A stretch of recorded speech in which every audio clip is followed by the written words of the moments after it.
পিসারা ওভালে ইতিহাস গড়ল বাংলাদেশ। অস্ট্রেলিয়া, পাকিস্তান এবং ওয়েস্ট ইন্ডিজের পর চতুর্থ দল হিসেবে ১০০তম টেস্ট জিতল টাইগাররা।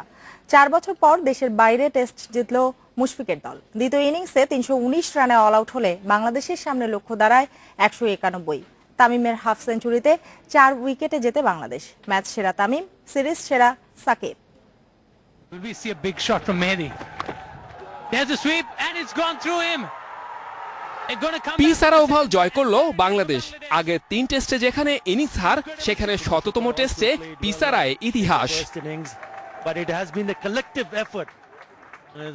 চতুর্থ দিন থেকেই জয়ের সুবাস পাচ্ছিল বাংলাদেশ। পেরেরা লাকমাল জুটি মাটি কামড়ে পড়ে থেকে পঞ্চম দিন আরো ৮০ রান যোগ করেন। ৩১৯ রানে অল আউট হলে বাংলাদেশের লক্ষ্য দাঁড়ায় ১৯১। And it's taken, it's over to Sri Lanka. ১৬৮ run defend করেও জয়ের নজির আছে শ্রীলঙ্কার। সৌম্য ইমরুলের এমন আউটে অতীত ফেরানোর আনন্দে লঙ্কানরা।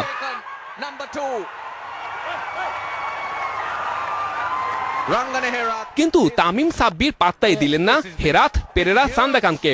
ভরপুর খাবার খেয়ে জুটিতে যোগ করলেন ১০৯। দারুণ 50-তে তামিমের বার্থডে গিফট। চায়ে চুমুক দেয়া তারা ছিল, তাই ১০০তম টেস্টে শতক মিস।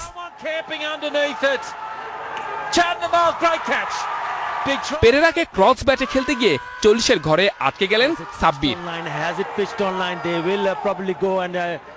দুই অভিজ্ঞ সাকিব, মুশফিক উইকেটে। চা বিরতির পর দরকার ৩৫। দুর্ভাগা সাকিব, তা না হলে জয়ের এমন মুহূর্তে এমন আউট। মুশফিক সৈকতের ব্যাটে জয়ের অপেক্ষা। তখনই ছোট্ট ধাক্কা। সৈকত ফিরলেন, তাতে কি ক্ষতি হলো? মিরাজের ব্যাটে এলো ঐতিহাসিক জয়। পিসারা ওভালে উঠল লাল সবুজ পতাকা। Saiful Majumdar, independent news.